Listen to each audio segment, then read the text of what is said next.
चंद्रकला ने नीति को सुला दिया था, पर वो खुद जगी हुई थी। हवा का झोंका धीरे धीरे चंद्रकला की तरफ बढ़ रहा था। चंद्रकला उस हवा के झोंके को तो नहीं देख पा रही थी, लेकिन दरवाजा खुलने के बाद घर के अंदर जो आंधी चल रही थी, चंद्रकला हल्की खुली आंखों से उसे देख रही थी।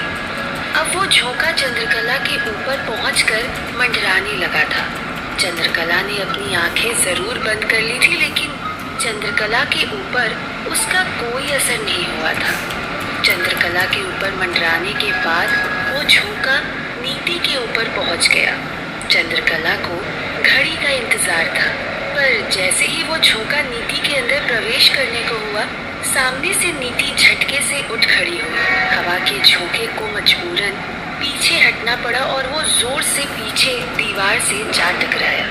उसी के साथ ही दीवार पर लगी तस्वीर नीचे गिर पड़ी। नीति की आंखें बंद थी, लेकिन उसके माथे की लकीरें और चेहरे के हाव भाव से क्रोध साफ झलक रहा था। वो हवा का झोंका वापस घर के बाहर निकल गया। उसके बाहर निकलते ही घर का दरवाजा भी अपने आप धड़ाम से बंद हो गया, जिसके साथ घर की आंधी बिल्कुल शांत हो गई। चंद्रकला समझ गई कि खतरा टल चुका है, पर नीति अभी भी वैसे ही क्रोध में बैठी हुई थी। चंद्रकला ने नीति को आराम से अपने पास में सुलाया और बड़े ही प्यार से उसके सिर को सहलाने लगी। धीरे धीरे नीति के चेहरे का गुस्सा भी शांत होने लगा था। चंद्रकला के चेहरे पर भी एक राहत भरी मुस्कान थी। नीति के सिर को सहलाते सहलाते वो खुद भी गहरी नींद में उतर चुकी थी। सुबह के 5 बज चुके थे। मुर्गे की पहली बांग के साथ ही चंद्रकला की नींद खुल गई। चंद्रकला उठ खड़ी हुई और घर के काम निपटाने लगी। 7 बजे के आसपास नीति भी जाग चुकी थी। आज इतने दिनों के बाद चंद्रकला को कुछ पहले जैसा लग रहा था, लेकिन चंद्रकला ये नहीं जानती थी कि ये एक बहुत बड़े तूफान के पहले की शांति थी। चंद्रकला अपने लिए और नीति के लिए चाय बना ही रही थी कि तभी दरवाजे पर जोर की आहट हुई।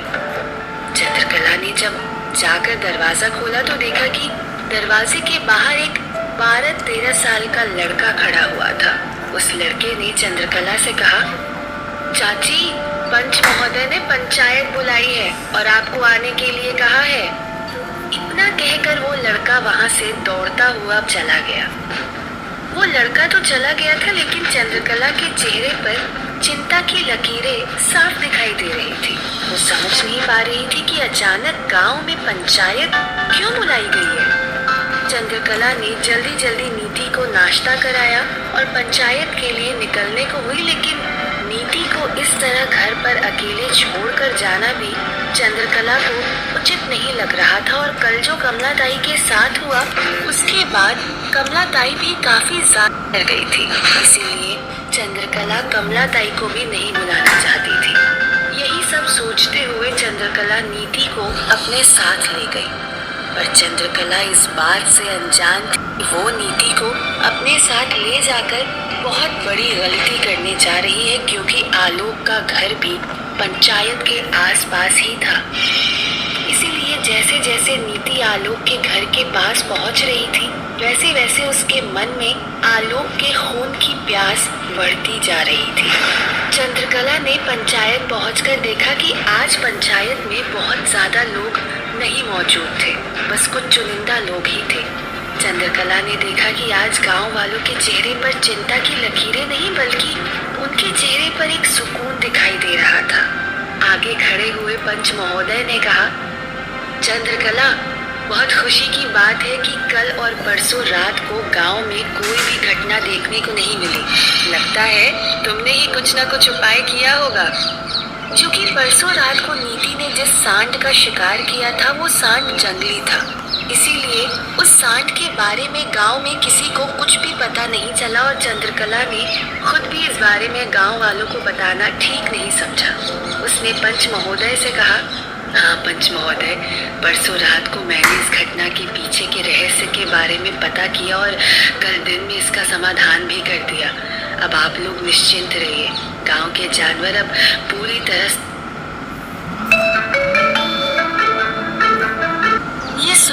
गांव वालों के चेहरे पर और ज्यादा खुशी की लहर दौड़ गई। पर एक शंका चंद्रकला के मन में कौंध रही थी। उसने पंच महोदय से पूछा, पर पंच महोदय, एक बात समझ नहीं आई। ये बात तो आप लोग मुझे घर पर आकर या कहीं और भी कह सकते थे। इसके लिए आपको पंचायत बुलाने की क्या जरूरत थी? जवाब में पंच महोदय ने कहा, चंद्रकला, दरअसल परसों भी हम सीधे तुम्हारे पास पहुंच गए थे, इसीलिए उस बात से राघव फिर से बहुत ज्यादा गुस्सा हो गया था। कल उसने फिर से गांव वालों को धमकाया, इसीलिए हमने सोचा कि आज पंचायत बुलाना ही ठीक रहेगा। मैंने राघव को भी बुलावा भिजवा दिया है, वो आता ही होगा। चंद्रकला को भी पंच महोदय की ये बात बिल्कुल ठीक लगी। उसने हामी में गर्दन हिलाई और सब लोग वहीं पर बैठ के राघव के आने का इंतजार करने लगे। बाकी सब तो इंतजार कर रहे थे, लेकिन नीति लगातार तिरछी नजरों से आलोक के घर की तरफ देख रही थी। तभी उसे घर के बाहर आलोक भी दिखाई दिया। आलोक ने भी जब नीति को देखा तो वो वहीं से नीति को इशारा करके बुलाने लगा। नीति के अंदर की बच्ची जाकर आलोक के साथ खेलना चाहती थी, वहीं नीति के अंदर का शैतान आलोक का खून पीना चाहता था। नीति ने चंद्रकला के पास आकर धीरे से पूछा, माँ, मेरा यहाँ पर मन नहीं लग रहा है। वो देखो ना, आलोक भैया मुझे अपने घर पर बुला रहे हैं। क्या मैं जाऊँ उनके घर के पास खेलने के लिए? चंद्रकला ने जब पीछे मुड़कर देखा, आलोक अभी भी नीति को आने के लिए कह रहा था। कहीं न कहीं चंद्रकला भी नीति को वहाँ पर नहीं रखना चाहती थी। वो जानती थी अगर राघव यहाँ पर आएगा तो जरूर कोई ना कोई बात होगी, और वो नहीं चाहती थी कि ऐसी कोई बात नीति के सामने हो। और वैसे भी आलोक के घर पर कोई जानवर भी नहीं है जिसका नीति शिकार कर सके, इसीलिए चंद्रकला के हिसाब से आलोक के घर पर नीति पूरी तरह सुरक्षित थी। पर चंद्रकला ये नहीं जानती थी कि नीति तो आलोक के घर पर सुरक्षित होगी, लेकिन नीति के जाने से आलोक सुरक्षित नहीं होगा। उसने नीति से कहा, ठीक है नीति, लेकिन ध्यान रहे, सिर्फ आलोक के घर ही जाओगी और कहीं नहीं जाओगी, ना ही आलोक के अलावा किसी और के साथ खेलोगी। नीति ने मुस्कुराते हुए हामी भरी और दौड़ते हुए आलोक के घर की तरफ चली गई। इधर ये लोग अभी भी राघव के आने का इंतजार कर रहे थे, पर राघव के आने की कोई खबर ही नहीं थी। असल में हुआ ये था कि पंच महोदय ने राघव को बुलाने के लिए खबर तो भिजवाई थी, लेकिन उसी वक्त पंकज हवेली के अंदर प्रवेश कर रहा था। पंकज ने उस लड़के को रोकते हुए कहा, कहो भाई, कहाँ जाना है? जवाब में उस लड़के ने कहा, भैया मालिक से मिलना है। इस पर पंकज ने कहा, मालिक अभी कहीं व्यस्त हैं, तुम मुझे बता दो, मैं मालिक को खबर भिजवा दूंगा। सिर्फ पंचायत की ही खबर देनी थी, इसीलिए उस लड़के ने भी ज्यादा नहीं सोचा और उसने पंकज से कहा, पंच महोदय ने 9 बजे पंचायत बुलाई है, उसी के बारे में राघव मालिक को बताने आया था। ये सुन पंकज ने उस लड़के से कहा, तुम निश्चिंत होकर जाओ, मैं मालिक से कह दूंगा। वो लड़का वहाँ से चुपचाप चला गया। पंकज जब राघव के घर पर पहुंचा तो राघव अभी भी सोया हुआ था। पंकज आज फिर राघव को भड़काना चाहता था, लेकिन आजकल पंकज राघव को होश में रहकर नशे करवा रहा था। ऐसे में पंकज जानता था कि अगर बिना नशे के उसने राघव को भड़काया तो राघव पर ज्यादा असर नहीं करेगा, इसीलिए पंकज ने सबसे पहले राघव को उठाया, उसे अफीम का सेवन करवाया और धीरे से राघव से कहा, राघव, मैंने आज तक ऐसा गांव नहीं देखा जहां पर बिना सरपंच की पंचायत होती है। ये सुन राघव ने पंकज से कहा, कैसी बात कर रहे हैं पंकज, भला ऐसा भी कोई गांव होता है? जवाब में पंकज ने कहा, होता है भाई, बिल्कुल होता है, और उस गांव का नाम है मायापुर। ये सुनते ही राघव के कान खड़े हो गए। वो पंकज को गौर से देखने लगा। पंकज ने अपनी बात को जारी रखते हुए कहा, आज तक तो गांव के फैसले बिना सरपंच के लिए जाते थे, अब तो पंचायत भी बिना सरपंच के होने लगी। वाह भाई वाह, राघव ने गुस्से में झल्लाते हुए कहा। ये क्या बकवास कर रहा है पंकज, ऐसा बिल्कुल नहीं हो सकता। क्या इन गांव वालों को अपनी जान प्यारी नहीं है क्या? इस पर पंकज ने कहा, फिलहाल तो ऐसा ही है मेरे भाई, पंचायत होते हुए मैं खुद अपनी आंखों से देख कर आ रहा हूँ और मुझे नहीं लगता कि तुझे किसी ने बुलाया भी होगा। राघव के हाथ में एक कांच का ग्लास था। वो उस ग्लास को गुस्से में जोर से फेंकते हुए अपनी जगह से उठ खड़ा हुआ। ये देख पंकज ने राघव से पूछा, अरे राघव, कहाँ चल दिया?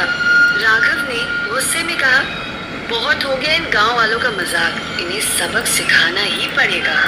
इस पर पंकज ने कहा, लेकिन राघव, आज तो हमें खेत देखने जाना था। राघव ने झल्लाते हुए कहा, खेत देखने वहां से भी जाया जा सकता है पंकज, चलना है तो चल, वरना मैं जा रहा हूँ। पंकज जानता था कि अगर राघव को बार बार मना करूंगा तो राघव को उस पर शक हो जाएगा। ये सोच पंकज राघव के साथ जाने के लिए निकल गया। वहीं पंचायत में सबको इंतजार करते हुए बहुत ज्यादा समय हो गया था। चंद्रकला काफी देर से अपनी जगह पर खड़ी हुई थी और राघव की कुर्सी खाली पड़ी हुई थी। ये देख पंच महोदय ने कहा, चंद्रकला, तुम चाहो तो जब तक राघव आता है तब तक तुम राघव की कुर्सी पर बैठ सकती हो। पर चंद्रकला ने इस पर मना करते हुए कहा, नहीं नहीं पंच महोदय, मैं ठीक हूँ।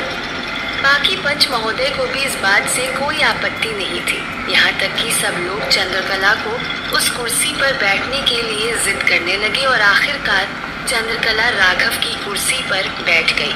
एक तरफ चंद्रकला राघव की कुर्सी पर बैठी और दूसरी तरफ राघव की जीप वहां पर आकर रुकी। राघव ने सबसे पहले चंद्रकला को अपनी कुर्सी पर बैठे हुए ही देखा। ये देख राघव गुस्से में आग बबूला हो गया। राघव ने जीप के हिस्से से बंदूक उठाई और लड़खड़ाते पैरों के साथ चंद्रकला की तरफ बढ़ने लगा। लेकिन पंकज अभी भी अंदर बैठा हुआ था। चंद्रकला के पास में जाकर राघव ने चंद्रकला से कहा, क्या चंद्रकला, तू क्या गांव की सरपंच हो गई? मेरी कुर्सी पर बैठने की हिम्मत कैसे हुई तेरी? पंच महोदय ने कुछ कहने की कोशिश की, लेकिन राघव ने हाथ के इशारे से उन्हें चुप करवा दिया और अपने हाथ की बंदूक को चंद्रकला के माथे पर रखते हुए कहा, मेरी इजाजत के बिना तुम लोगों ने जुर्रत कैसे की पंचायत बुलाने की? राघव की ये हरकत देख सभी लोग काफी ज्यादा डर गए, पर पंच महोदय को इस बात पर बहुत ज्यादा गुस्सा आया। उन्होंने राघव का हाथ पकड़ा और अपनी तरफ घुमाते हुए एक जोर का चाटा राघव के गाल पर जड़ दिया। राघव एकाएक सन्न रह गया। पंच महोदय ने गुस्से में राघव से कहा, आपके पद की इज्जत करता हूँ मालिक, इसीलिए इतनी देर शांत था, लेकिन आप मेरे से बहुत छोटे हो। आपके पिताजी के सबसे पंच हूँ मैं इस गांव का। आज तक आपके पिताजी ने भी कभी गांव की औरत पर हाथ नहीं उठाया। अगर उनका 6 महीने का नियम नहीं बनाया होता तो हम अभी के अभी तुम्हें इस पद से बेदखल कर देते। राघव अभी भी अपने गाल को मसल रहा था। उसने गुस्से में पंच महोदय से कहा, ये चाटा ना पूरे गांव को महंगा पड़ेगा पंच महोदय। ये कहते हुए राघव गुस्से में अपनी जीप में बैठकर वहां से निकल गया। वहीं पंचायत में एक सन्नाटा सा पसर गया था। राघव के इस व्यवहार से चंद्रकला भी काफी ज्यादा गुस्सा हो गई थी, पर उसने अपने क्रोध को शांत किया और सबने मिलकर पंचायत की आगे की चर्चा को जारी रखा। वहीं उधर नीति और आलोक को खेलते हुए काफी देर हो चुकी थी। नीति की आलोक के खून की प्यास अब बढ़ती जा रही थी। आलोक ने नीति से कहा, नीति, अब कुछ और खेलते हैं। पर नीति के अंदर का शैतान अब असली खेल खेलना चाहता था। तभी नीति की नजर आलोक की उस उंगली पर गई जहां पर किसी जहरीले जानवर ने डंक मारा था। नीति ने आलोक, अरे भैया, अब आपका दर्द कैसा है? इससे पहले कि आलोक कुछ कह पाता, नीति ने आलोक का हाथ अपने हाथ में लिया और उसकी वो उंगली गौर से देखने लगी। आलोक की उंगली पर लगा डंक का निशान, डंक के निशान पर हल्का सा खून देखकर नीति की सांस फूलने लगी थी। नीति को इस तरह लंबी लंबी सांसें लेता देख आलोक ने अपना हाथ झटकते हुए पूछा, क्या हुआ नीति, तुम ठीक तो हो? एकाएक नीति फिर से अपने होश में आ गई। उसने आलोक से कहा, हाँ, मैं तो बिल्कुल ठीक हूँ। एक काम करते हैं, हम छुपन छुपाई खेलते हैं। आप छुप जाओ, मैं आपको ढूंढती हूँ। आलोक ने बड़े ही उत्साह से हामी भरी और घर के अंदर की तरफ छुपने चला गया। वहीं नीति एक दीवार के पास में जाकर गिनती करने लगी। आलोक की जान के पीछे सिर्फ नीति ही नहीं, अंगुना भी पड़ी हुई थी, जो कि आलोक के घर के ऊपर मंडरा रही थी। आलोक जिस कमरे में छुपने के लिए गया था, अंगुना ने उसे उस कमरे में जाते हुए देख लिया था। आलोक के घर में एक बड़े से कमरे के अंदर एक छोटा कमरा सामान रखने के लिए बना हुआ था। आलोक उस कमरे में एक चारपाई के पीछे छुपा हुआ था। तभी आलोक को धीरे धीरे कमरे का दरवाजा खुलने की आवाज आने लगी। आलोक को लगा कि ये नीति ही होगी और वो नीति को धप्पा करने के लिए तैयार हो चुका था। आखिर किसने प्रवेश किया है कमरे के अंदर, नीति ने या अंगुना ने? और इन दोनों में से आखिर किसका शिकार बनेगा आलोक, या चंद्रकला आलोक को बचा पाएगी?